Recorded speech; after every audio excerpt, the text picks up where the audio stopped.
Oi, alunos! Bem-vindos a mais uma aula de arte. Hoje continuaremos a estudar o corpo humano na arte. Nossa discussão será sobre a importância de representar o corpo.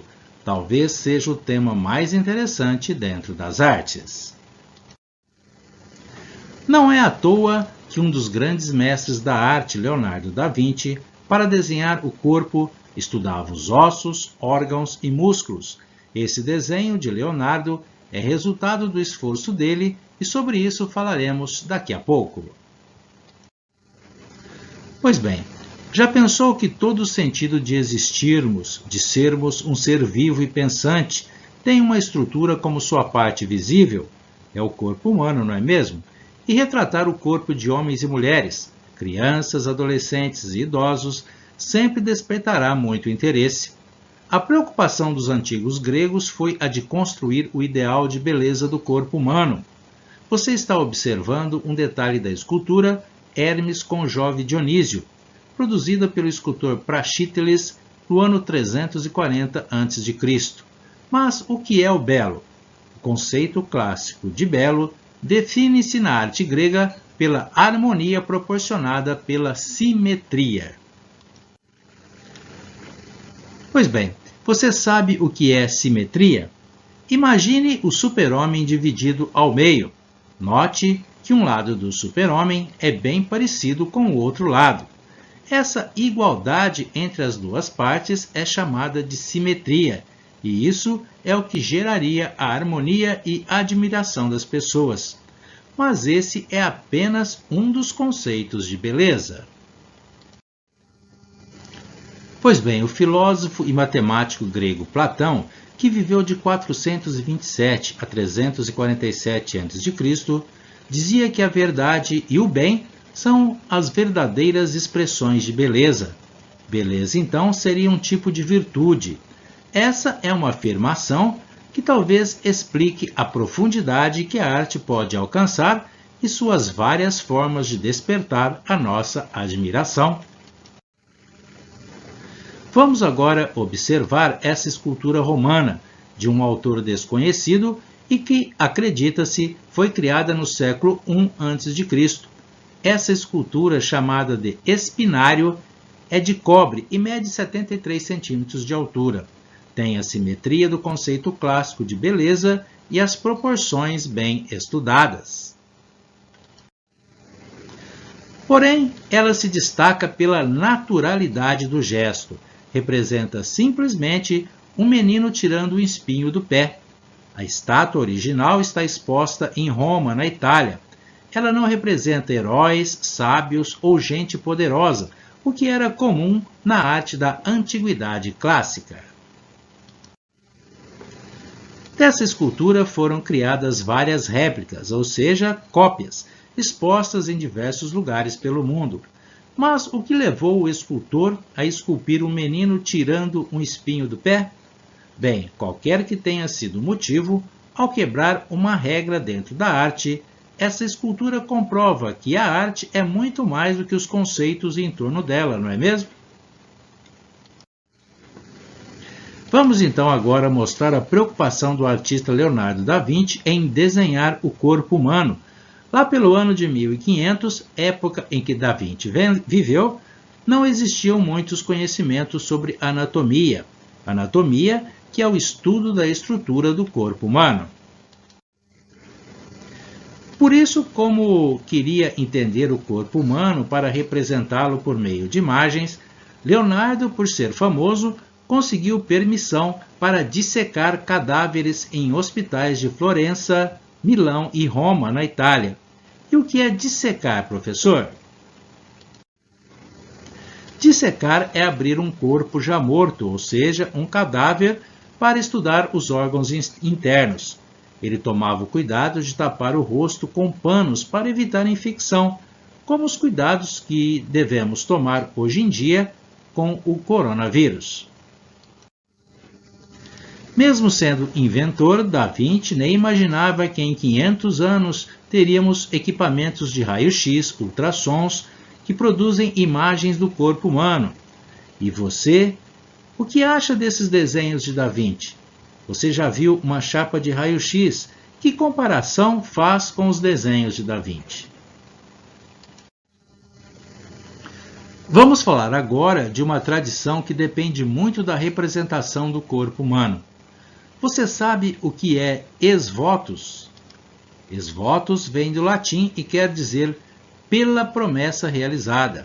São presentes dados por uma pessoa religiosa ao seu santo de devoção, geralmente por uma graça alcançada em uma promessa. Essa tradição é encontrada no interior do Brasil.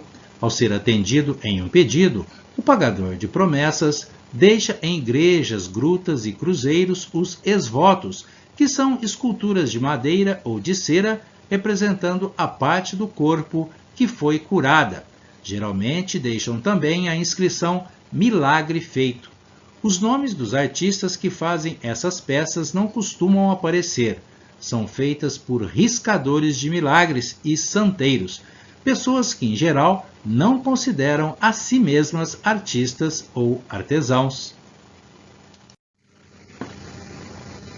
E você, o que acha? É preciso saber representar o corpo humano para produzir os ex-votos, não é mesmo? E isso não é ser um artista? As bandeiras de folias de reis também fazem ex-votos de promessas feitas aos reis magos. As bandeiras de folias, os ex-votos são fotos de devotos que conseguiram graças. Também usam fitas ou pequenos objetos. Você já viu uma companhia de reis? Já viu uma bandeira dessas? Nós já falamos aqui que o corpo é a nossa identidade. As pessoas nos reconhecem por uma fotografia e por outras imagens também. Hoje em dia existem os avatares. Você sabe o que é um avatar? Em informática, avatar é um corpo digital, uma figura gráfica criada para identificar o internauta. Você já fez o seu avatar para surfar na net, nas redes sociais? São muitos os aplicativos de criação de avatares, muitos deles gratuitos. Tem o Bitmoji. Você cria o seu avatar de desenho animado com as suas características. Tem também o Bu 3D, com efeito em terceira dimensão e muitas opções de roupas e acessórios. É só ir escolhendo e montando o seu avatar. E se você quiser fazer o seu avatar com efeitos de personagem mangá, tem o Dollify. Aqui você tem uma infinidade de recursos para fazer o seu avatar bem parecido com você. Pois bem, o avatar é um bom exemplo de algo que utiliza o corpo humano como identificação. Por meio desses aplicativos, criamos tudo rapidinho, não é mesmo? As ferramentas digitais são muito atraentes e estão presentes na nossa vida. Mas, em muitos casos, principalmente para os artistas, elas exigem habilidades e criatividade. Para desenhar numa lousa digital, por exemplo, é preciso que se tenha habilidade do mesmo jeito de quem desenha no papel. A partir de agora, vamos exercitar nossas habilidades na construção do corpo humano. Todos sabem que desenhar o homem palito é muito fácil, não é mesmo? Uma cabeça e alguns traços e temos o homem ou a mulher palito. Com criatividade é possível até criar historinhas com o homem palito, como estamos vendo nessa imagem. Mas podemos ir além. Como? Dando volume ao homem palito, por exemplo. Hoje vamos estudar as proporções do corpo humano no desenho mangá, que é um estilo de desenho criado pelos japoneses. Hoje vamos desenhar uma criança de 2 anos de idade. A proporção de uma criança nessa idade é de 3 cabeças e meia, uma sobre a outra. Para entendermos, vamos desenhar uma criança então. O primeiro passo, desenhar 3 circunferências e meia, uma sobre a outra. No primeiro círculo, faremos a cabeça da criança. Nesse caso, estamos fazendo apenas um esboço.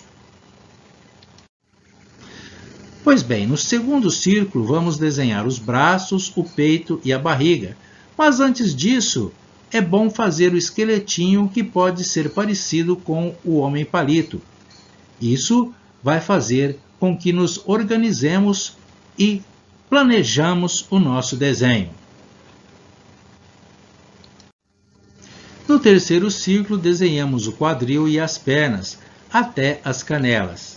E na meia circunferência final, o tornozelo e os pés. No caso da criança, os ombros têm a mesma largura da cabeça. Hora de definir o esboço, que é a base do desenho. Pois bem, definido o esboço, vamos dar os retoques finais. Como o desenho é feito a lápis, em seguida apagamos a marcação dos círculos, reforçamos os traços da criança e está pronto o nosso desenho. Para desenharmos um menino de 7 anos em estilo mangá, usamos 5 cabeças e meia, mas você deve observar que nesse caso o ombro será um pouco mais largo. Para desenhar um adolescente de 14 anos, a altura é de 7 cabeças e meia e a largura do ombro de 2 cabeças. Você deve observar o tamanho e a posição dos braços e pernas em cada uma das faixas etárias. No começo não é fácil, mas a prática leva à habilidade. Hora da tarefa de hoje. Vamos fazer um desenho de observação. E o que é um desenho de observação? É desenhar olhando uma pessoa ou um objeto. Se você optar por fazer um retrato, peça para alguém de sua família posar para você. Se preferir desenhar um objeto de sua casa, coloque-o à sua frente, observe cada detalhe e o represente no papel sulfite. A proposta é que dê um sentido de arte para o tema que você escolher dentro de sua casa. Lembre-se da escultura do menino tirando o espinho do pé. Um tema comum que virou uma grande obra de arte. E todos temos condições de sermos bons artistas. Mãos à obras e até a próxima aula!